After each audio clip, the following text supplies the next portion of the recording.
Salah satu gugatannya adalah meminta pemilu ulang tanpa Prabowo Gibran. Kenapa gitu? Karena kemudian dengan majunya Mas Gibran, muncullah penyalahgunaan sumber-sumber daya negara. MK juga yang mengabulkan dan meloloskan Gibran kemarin masuk di Pilpres. Percaya dengan produknya? Ketika mereka semua mengingkari, ini tanggung jawabnya ke Tuhan. Kalau memang ternyata apa yang digugat itu nggak sesuai dengan harapan, gimana Mas?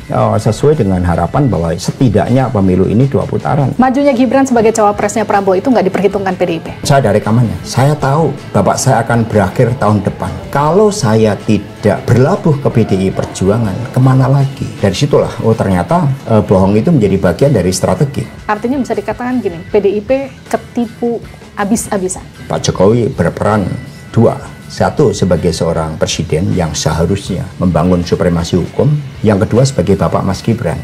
Gibran bilang gini, terus mau diulang sampai kapan? Sampai yang kalah menang. Kami merah putih, kami taat pada konstitusi, kami taat hukum. Kami nggak pernah melawan di luar jalur hukum. Tetapi yang kalah menang adalah suatu nafsu terhadap kekuasaan demi keluarga, demi anak.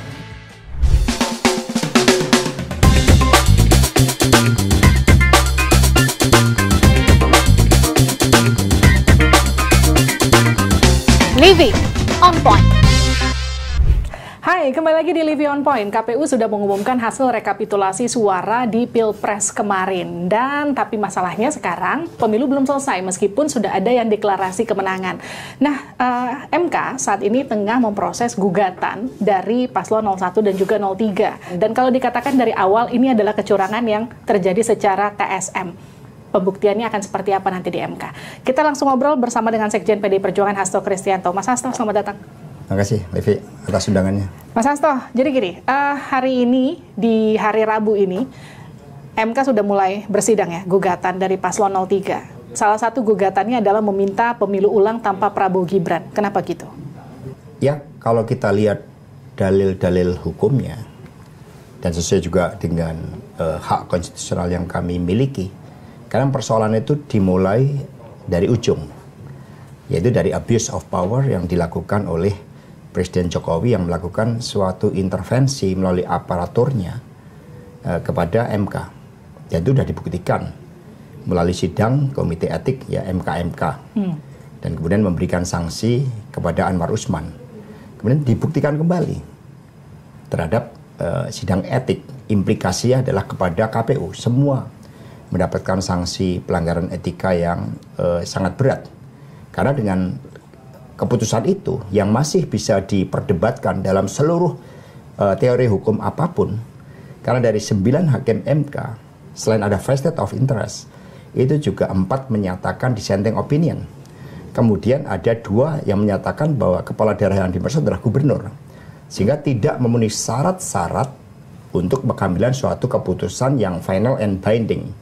Inilah yang dipersoalkan, karena kemudian dengan majunya Mas Gibran, muncullah vested of interest tadi, penyalahgunaan sumber-sumber daya negara dan juga aparatur negara. Sehingga itulah yang dihadapi oleh Pak Anies, Pak Muhaimin, dan juga Pak Ganjar Mahfud. Karena itulah sebagai suatu gugatan kami ajukan secara menyeluruh, meskipun MK di dalam kewenangan konstitusionalnya adalah sengketa terhadap hasil pemilu. Tetapi hasil pemilu tidak terlepas dari suatu proses, dari suatu inputnya. Inilah yang kemudian kami lakukan sebagai satu kesatuan konsepsi hukum melalui proses di MK yang dimulai hari ini. Oke, Mas Hasto, kita bedah satu-satu. Majunya Gibran sebagai cawapresnya Prabowo itu nggak diperhitungkan PDIP?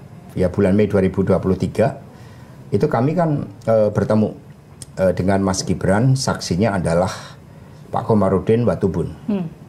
Pak Ganjar dideklarasikan pada tanggal 21 April, kemudian 2 Mei-nya saya undang Mas Gibran.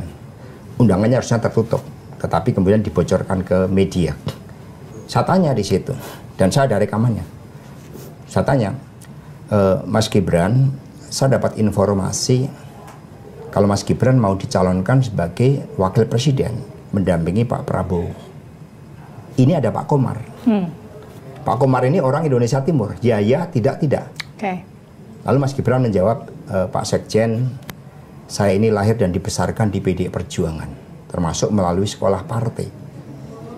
Saya tahu bapak saya akan berakhir tahun depan. kalau saya tidak berlabuh ke PDI Perjuangan, kemana lagi? Ungkapan Mas Gibran dengan penuh haru.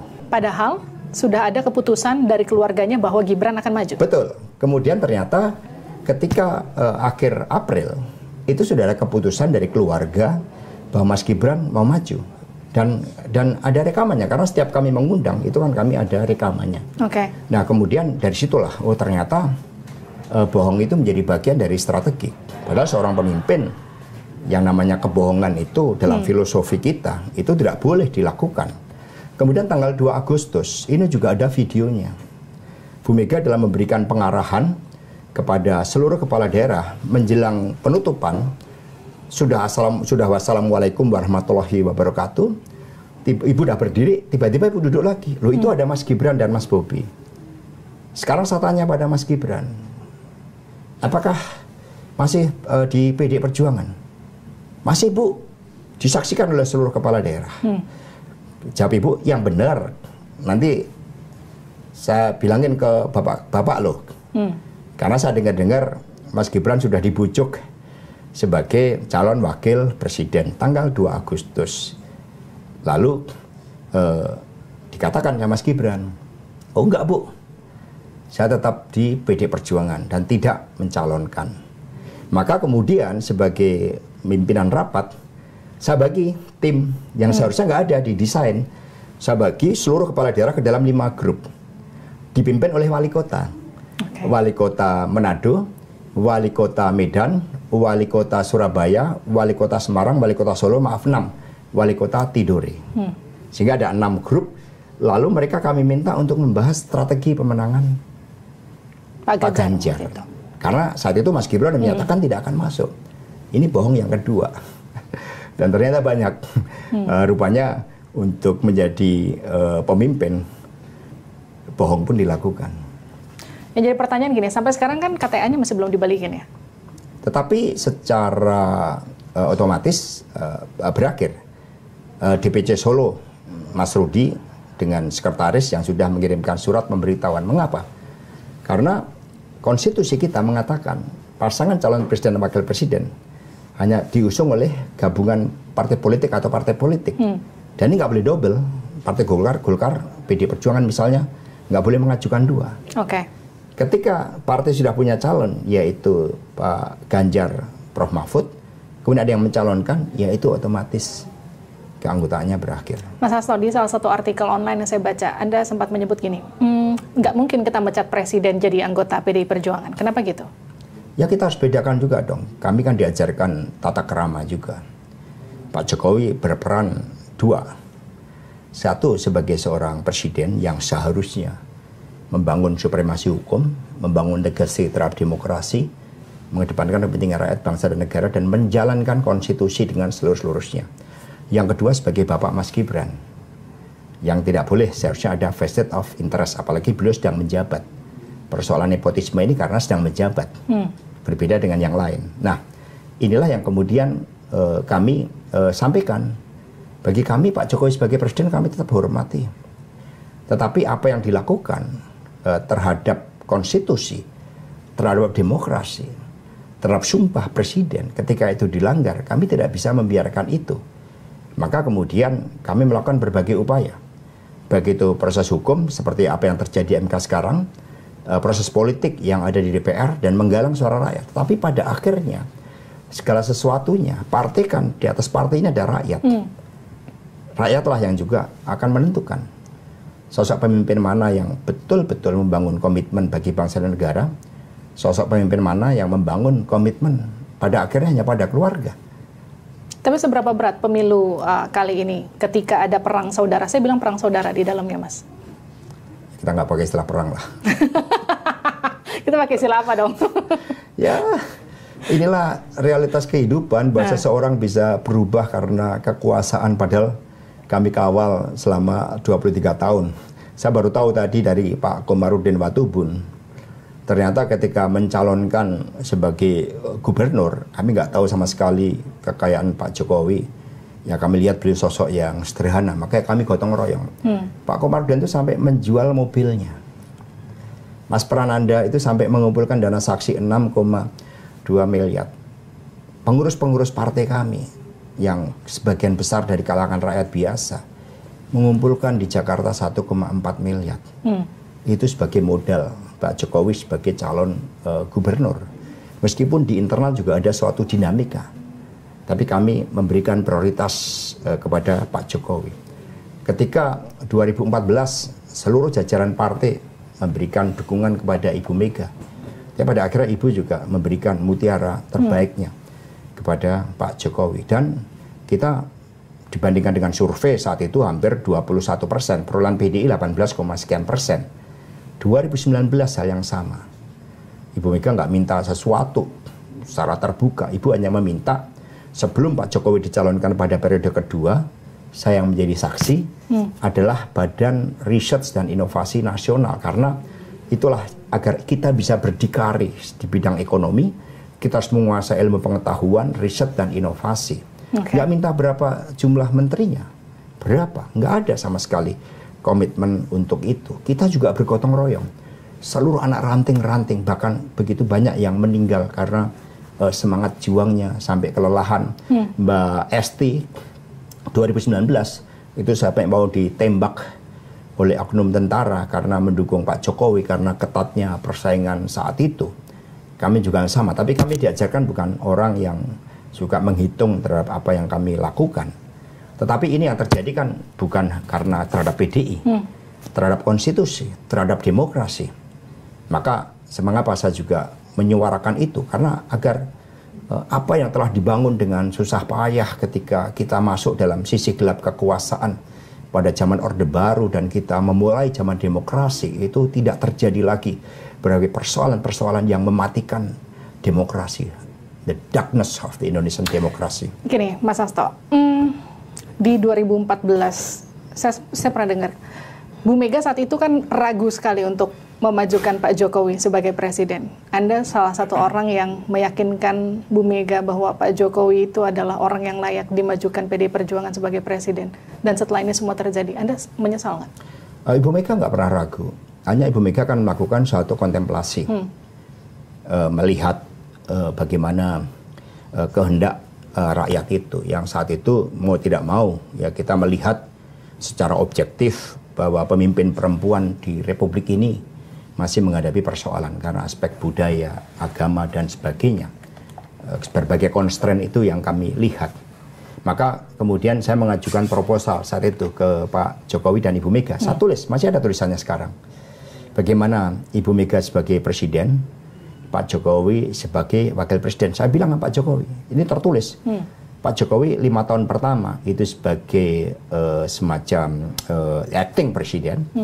Lalu Bu Mega sebagai presiden yang membidangi luar negeri dan pertahanan.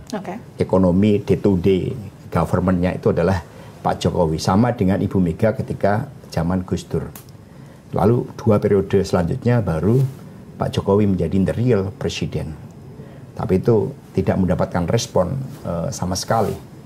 Bahkan Pak Jokowi mengatakan, saya sampaikan ini problematika berat akibat kepemimpinan Pak SBY pada periode kedua, apalagi juga periode pertama, yang menimbulkan berbagai persoalan kebangsaan. Saya itu kami rumuskan.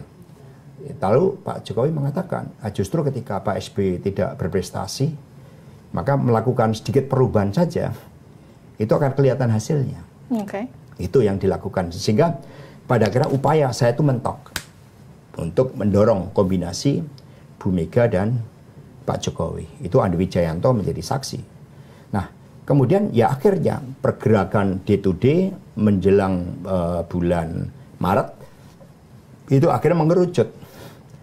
Sehingga ketika akhirnya itu mengerucut, ya udah, maka saya katakan Ibu Mega memberikan suatu jalan bagi Pak Jokowi meskipun seluruh partai saat itu elit-elit yang menghendaki perpaduan Bu Mega dan Pak Jokowi. Tetapi meskipun demikian, saya juga bertanggung jawab. Ketika 1 minggu setelah Golkar, PKB, sama PAN memberikan dukungan pada Pak Prabowo di Museum Perumusan Naskah Proklamasi, saya melihat udah bergeser total ini. Lalu sebagai bagian dari tanggung jawab saya bahwa saat itu ikut mengendorse Pak Jokowi, saya izin kepada Ibu, Bu ini udah nggak benar. karena sudah berbohong, termasuk kepada Mas Guntur Soekarno Putro. Pada bulan Agustus tahun 2023, Mas Tok nanya kepada Pak Jokowi, Dek, ini bagaimana terkait dengan Ganjar? Udah Mas, saya ke Ganjar. Masuk saya mengatakan, saya nggak pernah dibohongin orang. Tapi kali ini Dek Jokowi juga berbohong kepada saya. Padahal tanggal 17 Agustus saya bertanya kepada Dek Jokowi. Ya itu ceritanya. Jadi saya tanggung jawab tentu saja. Maka sebagai tanggung jawab itu saya memilih, Bu, sebagai tanggung jawab saya mohon izin supaya tidak mengganggu partai. Saya mundur dan kemudian saya akan melakukan upaya meluruskan kebenaran ini. Tapi bagi Ibu kan partai ini kan punya tugas yang penting. Maka kemudian udah kamu tetap sebagai sekjen dan udah kita lihat pokoknya Gusti ora sare. Itu jawaban Ibu dan saya tetap di PD Perjuangan dan kemudian setelah pemilu ini yang kami perkirakan dalam seluruh data kami setidaknya putaran kedua, maka baru kami sampaikan yang seharusnya pada putaran kedua itu. Mas Hasto, Anda sempat katakan tadi bohong adalah strategi. Strategi, artinya gini, kebohongan seperti yang tadi Anda sudah jabarkan, berulang kali dilakukan, artinya bisa dikatakan gini, PDIP ketipu habis-habisan. Kalau kata orang, kalau orang baik itu biasa ketipu. tapi ya buat kita nggak ada masalah. Karena kami politik kan diajarkan pada nilai-nilai kebenaran itu. Maka mengapa di dalam filosofi wayang, seorang raja yang paling bijaksana, itu namanya Pandu Dewanata, itu darahnya putih. Karena dia melambangkan suatu lambang yang paling agung dari seorang pemimpin, itu tidak bohong. Jadi ketika kami katakanlah dibohongin seperti itu, kami tenang-tenang aja, karena itu bukan di kami. Itu kepada orang yang berbohong, dan akhirnya rakyat yang menilai. Pada akhirnya, apakah seorang pemimpin betul-betul membangun karakternya, dan dengan karakter itu dia menjadi suri toladan yang kemudian menjadi inspirasi bagi banyak orang, atau karena demi ambisinya, bohong pun dilakukan. Buat kami nggak ada masalah. Mas Hasto gini, di program yang sama, Living on Point, waktu itu saya ngobrol sama Mas Thomas Lembong. Sempat bareng sama Pak Jokowi juga, tapi beliau sempat ngomong gini, Pak Jokowi itu berubah luar biasa setelah memimpin, terutama di periode kedua. Dia bukan lagi Jokowi yang dulu, ketika dulu bersama dengan Mas Thomas masih jadi wali kota Solo, bahkan jadi presiden di awal-awal. Mas Hasto ngerasa perubahan itu gelagatnya berubah sejak kapan? Kalau saya itu pada awal periode kedua, saya lihat saya itu ada acara di Papua. Loh kok aspek-aspek pencitraan masih dikedepankan. Nah padahal saya ketika periode pertama saya kan menjadi deputi tim transisi. Saat itu saya membawai oil and gas. Saya ditanya Pak Jokowi, mafianya gimana? Mafia migas, termasuk mafia import. Saya jawab, nggak ada Pak mafianya. Loh kenapa? Kaget beliau. Karena mafianya adalah istana sendiri.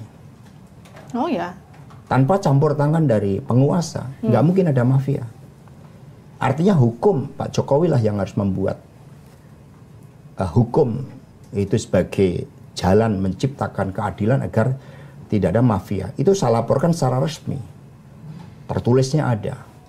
Maka tugas Pak Jokowi untuk melakukan pemberantasan korupsi agar istana tidak bisa disalahgunakan. Dan itu senafas pada tanggal 17 Oktober 2014.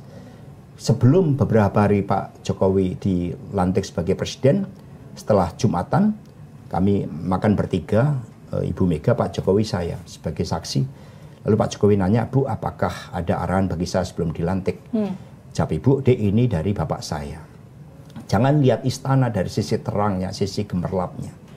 Tetapi kenali sisi gelap itu, maka Dek Jokowi akan jadi pemimpin. Nah, kemudian saya melihat ketika pembukaan Asian Games, yang naik motor itu berubahnya makin kepada egosentrisnya itu makin dominan. Termasuk upaya-upaya untuk memperpanjang kekuasaan. Di 2014, 2019, taruhlah sekarang hubungan Bu Mega dengan Pak Jokowi, saya bisa katakan sangat berantakan ya, Mas Hasto. Tapi Bu Mega dulu kan sempat, kalau dikatakan tadi, strategi, berbohong adalah strategi. Mungkin kekecewaannya luar biasa, tapi kalau dibandingkan dengan dulu zamannya Pak SBY, hubungannya lebih berantakan mana? Ya kami, itu bukan diksi kami ya, berantakan itu ya. Ya hubungannya untuk bangsa dan negara, baik-baik saja. Baik-baik saja. Untuk bangsa dan negara. Masih berkomunikasi? Karena kami menempatkan itu di atas segalanya. Termasuk mengapa menteri-menteri PDI Perjuangan masih berada di dalam pemerintahan. Yang lebih fundamental bagi kami adalah pengkhianatan terhadap konstitusi dan demokrasi.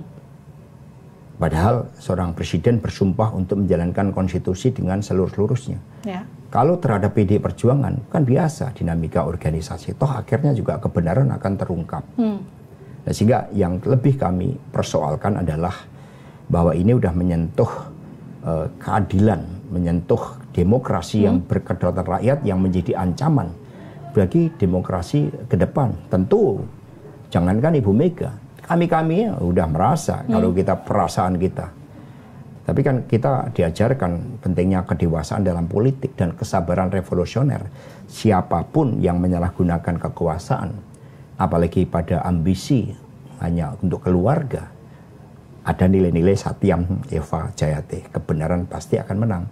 Jadi kami sudah move on terhadap hal seperti itu. Tapi gini, mungkin kawan-kawan elit PDI Perjuangan bisa move on, tapi Bu Mega itu kan ibaratnya ibu dan anak, ibaratnya gini, Pak Jokowi itu anak yang bukan anak kandung tapi semacam anak kesayangan yang kemudian bahkan Bu Mega bisa merelakan kursi presidennya saat itu dicalonkan sebagai presiden oleh kader PDI Perjuangan, diserahkan ke Pak Jokowi, diusung lagi di 2019, bahkan sampai akhir sebelum terjadi strategi kebohongan itu masih percaya sama Pak Jokowi dan ibaratnya terluka lagi. Gimana hubungan Bu Mega memang sebetulnya?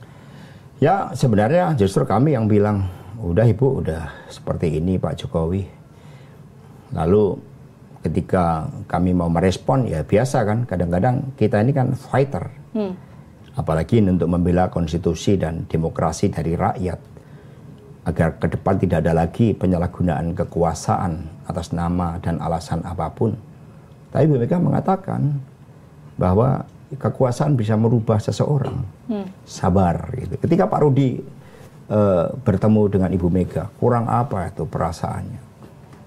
Kita semuanya, perasaannya sudah tidak bisa diungkapkan dengan kata-kata. Livi bisa bayangkan 23 tahun, ya kecuali 23 tahun kami hanya menggali manfaat. Kami berjuang, kami menjaga, menjadi benteng, dan hal-hal negatif itu sering ditimpakan kepada Ibu Mega dan PDI Perjuangan. Hal yang positif diambil oleh Pak Jokowi. Itu pun kalau selama bangsa ini bagus.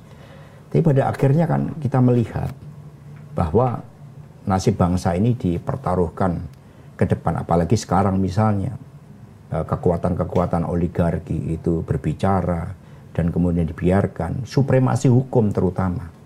Bahkan kemudian saya baca-baca buku ini, saya teringat pernyataan dari Lee Kuan Yew ketika pisah dari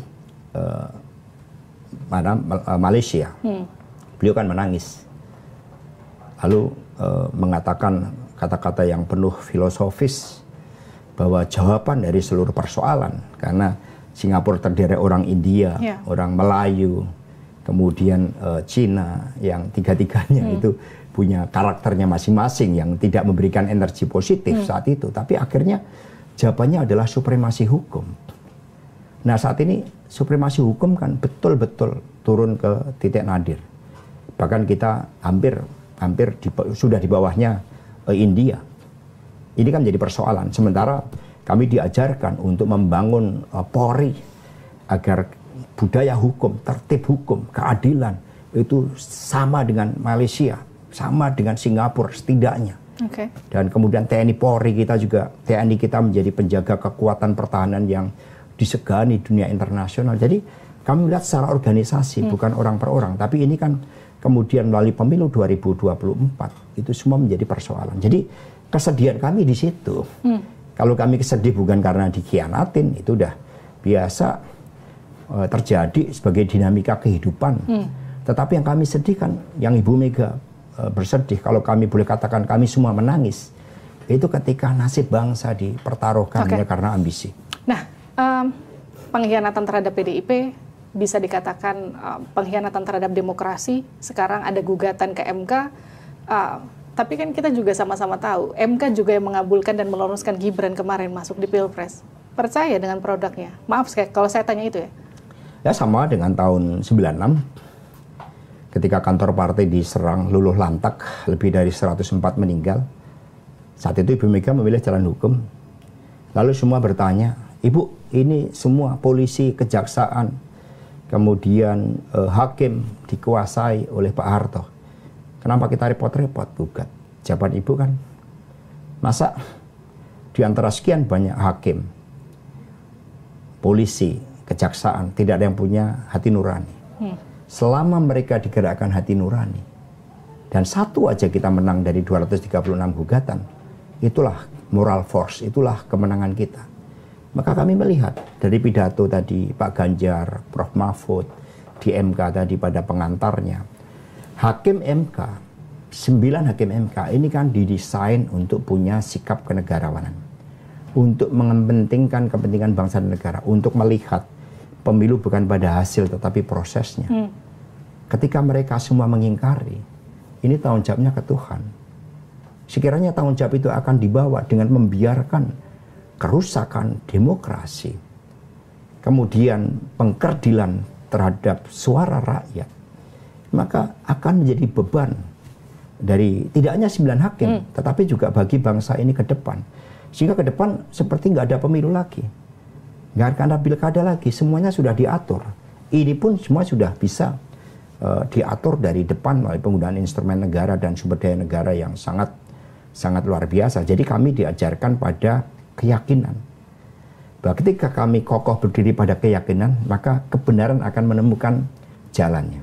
Dan itu ada kesabaran revolusioner. Yes, itu kesabaran revolusioner. Yang jadi pertanyaan gini, kalau memang ternyata meskipun kita nggak boleh pesimis ya dengan hasilnya, apa yang digugat itu nggak sesuai dengan harapan, gimana Mas? Loh, kami sesuai dengan harapan bahwa setidaknya pemilu ini 2 putaran. Karena sejak awal kan kami mengatakan perolehan Ganjar Mahfud ini di lock. Itu yang saya mau tanyakan kemudian. Lalu partai-partai pendukung Ganjar Mahfud sebagai suatu pembelajaran agar ke depan tunduk pada kekuasaan, dikerdil-kerdilkan. Yang ancamannya pada P3, maka saya katakan Pak Jokowi ini bisa tercatat sebagai presiden yang memiliki legasi buruk.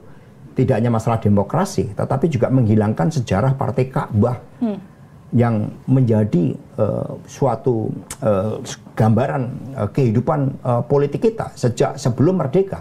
Kalau kita lihat dari partai-partai yang bergabung ke P3, mereka telah berjuang jauh sebelum Indonesia merdeka. Mas Hasto gini, ketika salah satu poin dari tuntutannya itu adalah melakukan pemilu ulang tanpa Prabowo Gibran, mendiskualifikasi Prabowo Gibran. Tapi ini kan ada respon dari Prof. Yusril yang menyatakan ini semua udah terlambat.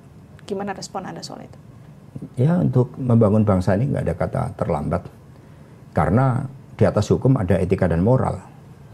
Maka Prof. Yusril juga tidak hanya bicara hukum prosedural, tapi di atas hukum ada etika dan moral.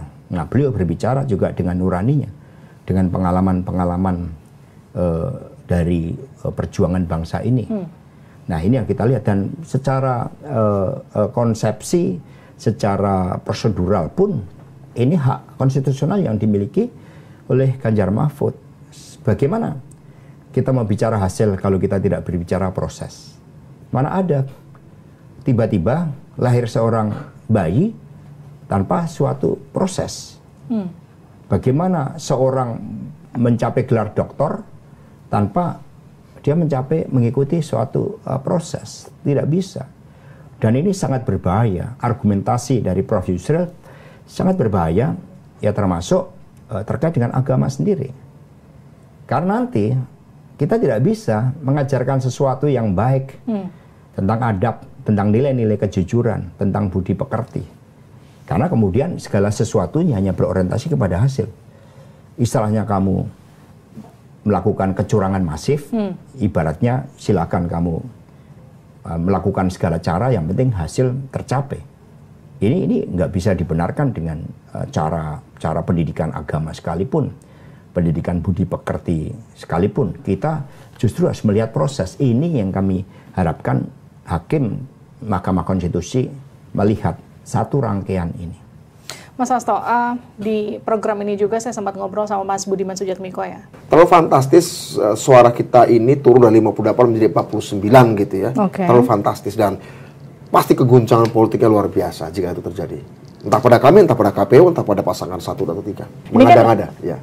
Mengada-ngada menurut Anda? Mengada-ngada. Sampai menjatuhkan 58 menjadi 49 hanya untuk bisa masuk putaran kedua. Menurut saya, kalau itu bisa dibuktikan, kalau itu kemudian diputuskan padahal buktinya saya nggak yakin itu bisa terbuktikan, akan menimbulkan chaos berkepanjangan. Mas Budiman sempat ngomong gini, mana mau orang disuruh pemilu ulang, nanti yang ada malah jadi chaos. Gimana tuh respon Anda? Ya, persoalannya bukan pada mau atau tidak mau. Persoalan adalah hak konstitusional yang kemudian kami sampaikan karena ada ketidakadilan, ada abuse of power yang semua bisa menangkap. Emangnya nggak ada itu tekanan kepada kepala desa, kan masif. Emangnya nggak ada istana dipakai untuk melakukan pengorganisasian, kan begitu banyak bukti. Emang tidak ada tekanan-tekanan dari aparatur negara, penggunaan bansos. Itu semua kan secara telanjang di depan kita terjadi. Lalu sekarang orang berlomba-lomba karena ini sudah berhasil, kemudian mendorong ada ajudan Pak Jokowi, ya sekretaris semacam itulah, David, yang mau dicalonkan sebagai bupati di Boyolali, ada sekretaris pribadi Ibu Iriana yang akan menjadi wali kota Bogor, lalu ada istri Mas Kaisang diusulkan menjadi bupati Sleman. Ini kan semakin telanjang di depan mata, sehingga apa disampaikan oleh Prof. Fikran Nusa Bakti berulang kali saya ulang karena saya sangat kagum dengan beliau. Kita ini pemilik republik, masa kita kalah sama satu keluarga. Mas Hasto, kan Gibran ikut nanggapin ini ya. Gibran bilang gini, terus mau diulang sampai kapan? Sampai mereka menang gitu, sampai yang kalah menang gitu. Itu gimana tuh Mas? Sebenarnya ada presiden hukumnya. Nah sayangnya Mas Gibran ini kan ya usianya itu karena usia masih terlalu muda, belum memenuhi syarat 40. Mungkin seperti itu responnya, masih ada aspek-aspek emosional sehingga kurang bijak jawabannya. Ketika di Saburai Jua, bupati dari PD Perjuangan namanya Orian menang pilkada. Lalu lawan politiknya menggugat ke MK. Apa yang dipersoalkan? Bukan pada hasil, tapi ada proses penetapan dia sebagai calon kepala daerah yang saat itu berkewarganegaraan ganda. Ini kan sama, bisa dianalogikan meskipun berbeda case-nya adalah Mas Gibran yang tidak memenuhi syarat. Jadi menurut Anda masih ada harapan? Ada presiden hukum, bukan ada harapan, ada presiden hukumnya. Ada landasan konstitusionalnya. Karena konstitusi kan dibuat ada ideologi yang di atasnya itu etika dan moral tentang suatu mimpi terhadap masa depan. Tapi kan gini Mas, Anda juga sempat katakan ini semua ada abuse of power di sana. Artinya kita melawan kekuasaan untuk kemudian menegakkan demokrasi kan, untuk katakanlah melihat apakah akhirnya MK akan mengabulkan gugatannya atau enggak. Melawan itu semua, melawan kehendak penguasa untuk kemudian mengamini apa yang Mas Hasto harapkan, masih mungkin Mas? Kita mengoreksi, ketika PDI dibangun, itu gabungan 5 fusi. Ya nggak mungkin bertemu. Nggak mungkin saat itu mengalahkan Pak Harto. Lalu dibuat konflik, PDI di setiap kongres ada intervensi. Muncul kesadaran para pendiri fusi. Kita nggak mungkin menghadapi Pak Harto dengan seluruh kekuatannya termasuk untuk membunuh rakyatnya. Apalagi dengan topangan militer. Tetapi Pak Harto mengkeramatkan keharmonian. Maka mereka sepakat, boleh jadi kita diadu domba oleh presiden, maka mari kita berkonflik. Sehingga presiden, Panglima ABRI saat itu, Kasospol dan Babinsa tidak mampu menyelesaikan konflik yang mereka buat sendiri. Ini oleh Profesor Dr. Cornelis Lee almarhum disebut sebagai melawan negara. Disitulah terjadi konsolidasi nilai, ideologi. yang dilakukan oleh PDI Perjuangan bersama civil society adalah konsolidasi ideologi. Yang kita lawan adalah suatu nafsu berkuasa demi keluarga, demi anaknya. Kami nggak pernah melawan negara, kami patriotik, kami nggak akan pernah melawan negara. Kami merah putih, kami taat pada konstitusi, kami taat hukum, kami nggak pernah melawan di luar jalur hukum. Tetapi yang kami adalah suatu nafsu terhadap kekuasaan demi keluarga, demi anak. KPU kan sudah mengumumkan hasil rekapitulasi suara ya Mas. Dan kemudian ada manuver-manuver untuk rangkulan politik gitu yang kemudian sempat Anda singgung, kita rangkulannya sama rakyat aja. Jadi artinya PDIP sudah firm mau di luar koalisi. Itu yang menyampaikan karena Gibran. Kalau Pak Prabowo yang menyampaikan beda kan? Itu kan polosnya Pak Prabowo. Ketika Mas Gibran yang ke kami aja berbohong berapa kali, ya salah jawab dong. Kita merangkul rakyat. Tetapi kemudian ketika ditanya bagaimana dengan Pak Prabowo, itu sikap politiknya. Kan saya tegaskan, kami nggak ada persoalan secara pribadi dengan Pak Prabowo. Tapi kalau kami bertemu dengan Pak Prabowo, termasuk Ibu Mega, Mbak Puan, itu hal-hal yang sangat fundamental tadi. Tentang demokrasi, tentang ketaatan pada konstitusi, tentang demokrasi yang berkedaulatan rakyat, supremasi hukum, itu tidak pernah lelah kami perjuangkan. Itu terus kami perjuangkan karena itu komitmen, itu jati diri. Namanya saja kami Partai Demokrasi Indonesia. Ada kata-kata perjuangan itu. Masa kami diam? Tapi gini Mas Hasto, Pak Prabowo kan mau ketemu Bu Mega. Itu kapan rencananya? Ya nantilah ada saatnya untuk ketemu. Kan saat kami sekarang kan saatnya berjuang dulu melalui Mahkamah. Artinya habis MK nih. Konstitusi dan kemudian juga penggunaan hak politik di DPR. Kan kami baru mengkaji nih hak angket. Jadi jalan hak angket. Karena kami perlu tambahan beberapa fakta-fakta terkait dengan abuse of power tadi. Tapi hak angket ini kan tidak terkait dengan Pak Prabowo. Hak angket ini kan terkait dengan bagaimana Presiden di dalam menjalankan konstitusi dan undang-undang betul-betul dijalankan dengan baik. Tidak ada pelanggaran di situ. Maka kami gunakan upaya untuk hak angket. Masih kami kajian, tapi arahnya itu hak konstitusional ini perlu digunakan. Karena kalau tidak, lagi-lagi buat apa pemilu ke depan kalau semua cara dipakai. Tapi mungkin nggak nanti ketika Pak Prabowo ketemu Bu Mega, akhirnya Bu Mega luluh dan berkoalisi? Ya kan nggak tahu Bu Mega saja. Bu Mega itu kokoh dalam prinsip. Ini ada seorang profesor Jerman, saya lupa namanya. Dia pada tahun 94 itu sudah berbicara bahwa suatu saat yang akan bisa menghadapi Pak Harto itu adalah Megawati Soekarno Putri. Karena apa? Karena dia nggak mau tunduk pada tekanan, pada polisi stick and carrot, dia nggak mau tunduk. Ibu Mega punya prinsip, dan Ibu Mega itu nggak mau dikasih gula-gula. Beliau mengambil keputusan itu dengan kontemplasi, ya, dan kemudian melihat dialektika yang ada, dan tidak menempatkan dirinya sebagai sentral, tetapi rakyat, bangsa dan negara sebagai sentral. Itu cara Bu Mega mengambil keputusan. Jadi jangan diragukan kalau urusan keteguhan Ibu Mega. Gini, kalau Anda melihatnya, ketika memang betul misalnya gugatan itu kemudian ditolak dan betul nanti dilantik dan ada, kita kan katakan sekarang gini, 01 dan 03 sedang berjuang bersama. Terus kemudian sekarang kan sudah mulai ada manuver-manuver untuk melobi kanan kiri, ada pertemuan antara Pak Surya Paloh dengan Pak Prabowo, mungkin saja dengan ketum-ketum yang lain, setelah ini Bu Mega mungkin salah satunya yang juga ikut dilobi. Ditinggalkan untuk berjuang sendiri PDI Perjuangan pada akhirnya, itu nggak masalah buat PDI Perjuangan? Kami diajarkan oleh Bung Karno, karena Bung Karno menjadi sentral sama Bu Mega. Tapi ideolog utama kami adalah Bung Karno. Ketika di dalam menghadapi perjuangan, maka yang terpenting adalah persatuan dengan rakyat. Persatuan dengan rakyat adalah senjata yang paling hebat. For fighting a nation, there is no journey end. Ini yang dicakap oleh Bung Karno. Dan juga suatu keyakinan seperti Satyam Eva Jayate tadi. Jadi yang penting itu, jati diri PDI ke sana. Toh pengalaman 2004, 2009, kami bisa memberikan suatu kontribusi yang diakui di dalam meningkatkan kualitas demokrasi.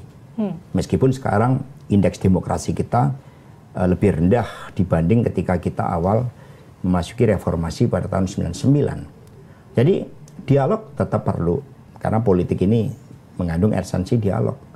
Keputusan-keputusan yang sangat strategis terhadap PDI Perjuangan, sikap politiknya, apakah berada dalam pemerintahan ataupun di luar, itu akan diambil dengan seksama, dengan melihat seluruh aspek politiknya bagi kepentingan bangsa dan negara, bukan PDI Perjuangan semata. Sekarang kan sidang di MK masih bergulir nih, Mas Hasto. Apa surprise yang disiapkan yang masyarakat masih belum tahu, yang menguatkan tadi TSM yang Anda sebutkan, abuse of power? Apa fakta atau data yang masih belum keluar? Ya, data-data dari IT itu ada, tapi yang paling penting adalah nilai-nilai yang tadi disampaikan dalam pidato pembukaan dari Pak Ganjar dan Prof. Mahfud ketika proses persidangan itu dilakukan. Sesuatunya sangat realistik dan kami percaya bahwa setelah MK jatuh ke titik nadir karena hubungan kekeluargaan antara Bapak Anwar Usman dengan Mas Gibran dan adanya intervensi dari istana, terpanggil itu kebenaran nurani itu untuk mengangkat marwah MK. Kalau nggak ada, kalau itu nggak dipegang, maka ya kita ya akan suram masa depan Republik ini. Sama dengan awal Pak Harto berkuasa, meskipun nampaknya saat itu hebat sekali dukungannya termasuk dari luar negeri, tapi pada akhirnya kan kemudian terjadi krisis. Maka mengapa kita ada filosofi, mengapa ada norma, mengapa ada etika, mengapa ada supremasi hukum, agar tidak terjadi penyalahgunaan kekuasaan, sehingga marwah kekuasaan itu untuk rakyat. Ini setidaknya yang diluruskan oleh PDI Perjuangan bersama P3, Perindo dan Hanura serta Ganjar Mahfud. Mas Hasto, saya mau masuk ke pertanyaan cepat ya, Mas. Satu kata untuk Anies Mohaimin. Intelek. Prabowo Gibran. Dompleng. Ketawa dulu guys. Ganjar Mahfud. Bersih, jujur. Seperti apa pemerintahan Prabowo Gibran kalau dilantik? Indikator ekonomi itu yang pertama. Celah fiskal tinggal 3,6%. Ketika Bu Mega mengakhiri tugasnya dulu akhir 2004 itu bagus banget, itu 12%. Yang kedua, beban subsidi begitu besar. Yang ketiga, ancaman inflasi dan juga kenaikan harga kebutuhan pokok rakyat. Ini di tengah-tengah puasa kita sangat prihatin setelah kebutuhan pokok naik. Yang keempat, persoalan geopolitik global. Ketika di Laut Merah saja itu kapal-kapal niaga sudah diserang oleh pemberontak Houthi.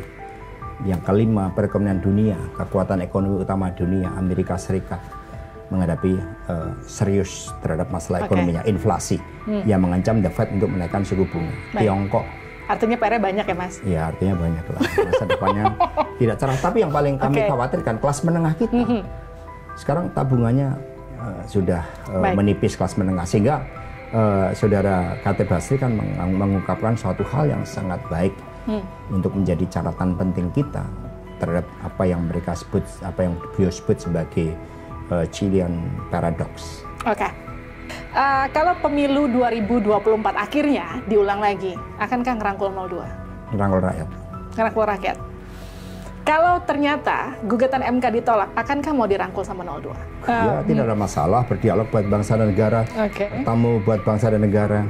Tetapi untuk masuk tidaknya, ini kan keputusan strategis. Nah, itu kita kajian strategis, dan itu Ibu Megawati yang memutuskan, yang kemudian nanti dalam Kongres akan diperkuat sebagai sikap politik dari partai. Satu kata untuk PDI Perjuangan. Soekarnois. Makasih. Hasto Kristianto, Sekjen PDI Perjuangan, sudah bergabung di Live On Point. Kita ketemu lagi di Live On Point berikutnya. Sampai jumpa.